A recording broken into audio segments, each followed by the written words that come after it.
Assalamualaikum warahmatullahi wabarakatuh. Kami dari kelompok 12 yang beranggota 3 orang. Di sini kami akan mempresentasikan tentang agama dan kesehatan mental. Dengan saya Fatimah Zahra dan rekan kami Feni Saidi Safawia dan yang satunya Eki Purwomarani. Di sini saya akan menyampaikan materi yang pertama, yakni hubungan manusia dengan agama. Agama dan manusia telah memiliki keterkaitan erat sejak zaman purba. Sejak manusia pertama kali hadir di dunia, agama menjadi bagian yang tidak terpisahkan dari kehidupan mereka. Agama yang berfungsi sebagai panduan moral dan etika, tetapi juga memberikan makna dan tujuan hidup bagi manusia. Dengan adanya agama, manusia memiliki pedoman dalam menjalani kehidupan agar lebih terarah dan bermakna. Secara umum, agama dapat diartikan sebagai sistem kepercayaan dan praktik spiritual yang mengajarkan nilai-nilai moral kepada para pengikutnya.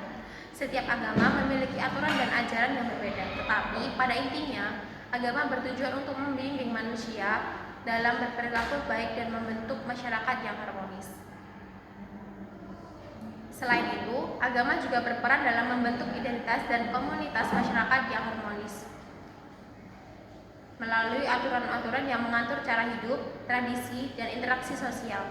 Dampak agama dalam kehidupan manusia dapat bersifat positif maupun negatif. Secara positif, agama dapat memberikan harapan, ketenangan batin, serta menolong manusia untuk berbuat baik kepada sesama. Namun, jika dikelola dengan baik, perbedaan keyakinan dalam agama juga dapat menjadi sumber konflik dan perpecahan. Oleh karena itu, penting bagi manusia untuk memahami dan menghormati perbedaan agama serta mempromosikan toleransi demi terciptanya kedamaian dalam masyarakat. Dalam Islam, manusia memiliki dua fungsi utama di dunia.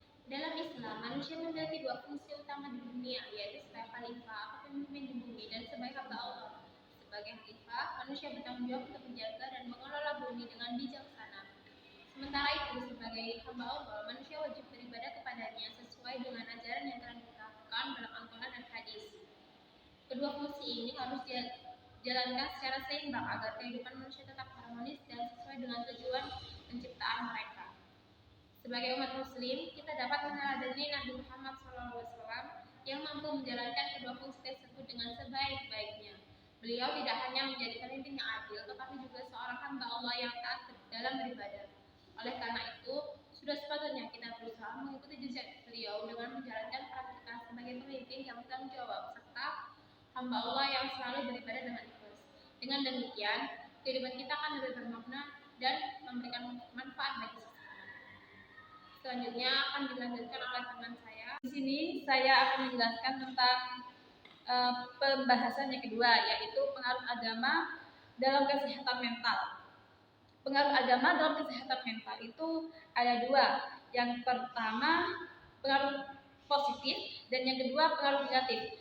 Nah, dalam pengaruh positif itu ada 4. Yang pertama, mengurangi rasa stres dan kecemasan. Yang kedua, meningkatkan rasa percaya diri dalam diri seseorang. Dan yang ketiga, membantu mengatasi trauma atau ketraumaan pada masa lalu, entah itu disebabkan karena apa ya. Dan yang keempat itu meningkatkan rasa empati atau rasa kepedulian terhadap sesama manusia. Dan pengaruh negatifnya itu yang pertama, menumbuhkan rasa rasa bersalah. Nah, menumbuhkan rasa bersalah. Dan yang kedua, meningkatkan kecemasan atau stres. Dan yang ketiga, membatasi kebebasan dan otonomi. Serta yang keempat yaitu menghasilkan konflik internal. Jadi di sini dapat disimpulkan kesehatan mental itu sangat penting bagi setiap orang yang bernyawa, setiap makhluk Allah yang berakal. Nah, maka dari itu kesehatan mental itu sangatlah penting agar kita dapat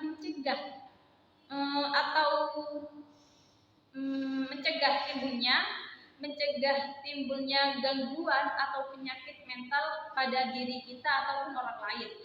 dan serta kita dapat berupaya untuk mengurangi atau menyembuhkan penyakit mental atau menyembuhkan gangguan mental pada diri seseorang. Nah, kita agar kita terhindar dari rasa stres, agar kita terhindar dari rasa depresi, maka dari itu kita sangat-sangat memerlukan adanya mental yang sehat. Mungkin itu saja yang bisa saya sampaikan. Selanjutnya akan dijelaskan oleh rekan saya. Selanjutnya saya akan menjelaskan materi yang terakhir dari bab ini. Terapi keagamaan. Psikoterapi adalah pengobatan secara psikologis untuk masalah yang berkaitan dengan pikiran, perasaan, dan perilaku. Secara harfiah, psikoterapi adalah penyembuhan atau pengobatan menurut metode ilmu jiwa. Maksudnya adalah cara penyembuhan yang digunakan berdasarkan metode psikologis. Adapun fungsi dan tujuan psikoterapi dalam Islam. Macam-macam fungsi psikoterapi adalah yang pertama, fungsi pemahaman, yang kedua, fungsi pengendalian, yang ketiga, fungsi peramalan, yang keempat, fungsi pengembangan, dan yang terakhir, fungsi pendidikan. Adapun tujuan psikoterapi Islam ialah yang pertama, memberikan pertolongan pada setiap individu. Yang kedua, menggali dan mengembangkan potensi esensial sumber daya. Yang ketiga, mengantarkan individu pada perubahan konstruksi dalam kepribadian dan kerja. Yang keempat, meningkatkan kualitas keislaman, keikhlasan, dan ketauhidan dalam kehidupan sehari-hari. Dan yang terakhir, mengantarkan setiap individu untuk mengenal, mencintai, dan berjumpa pada esensi jati diri dan citra diri dan Sang Khalik. Yang terakhir yaitu kesimpulan dari pembahasan yang telah kita bahas. Agama memiliki peran penting dalam kehidupan manusia, baik sebagai panduan moral, pembentuk identitas, maupun pemberian makna hidup. Agama juga berpengaruh besar terhadap kesehatan mental dengan memberikan ketenangan, mengurangi stres, dan membantu mengatasi trauma. Namun, agama juga dapat menimbulkan konflik jika perbedaan keyakinan tidak dihormati. Prinsip-prinsip Al-Quran dan hadis menjadi pendekatan efektif dalam mengatasi gangguan jiwa dengan memperbaiki kualitas mental dan spiritual seseorang. Agama melalui psikoterapi Islam tidak hanya melindungi fisik dan jiwa, tetapi juga meningkatkan kualitas hidup secara holistik. Sekian. Mungkin cukup sekian dari kelompok 12. Apabila ada salah kurang dalam penyampaian materi yang kita sampaikan, mohon maaf yang sebesar-besarnya. Terima kasih dan wassalamualaikum warahmatullahi wabarakatuh.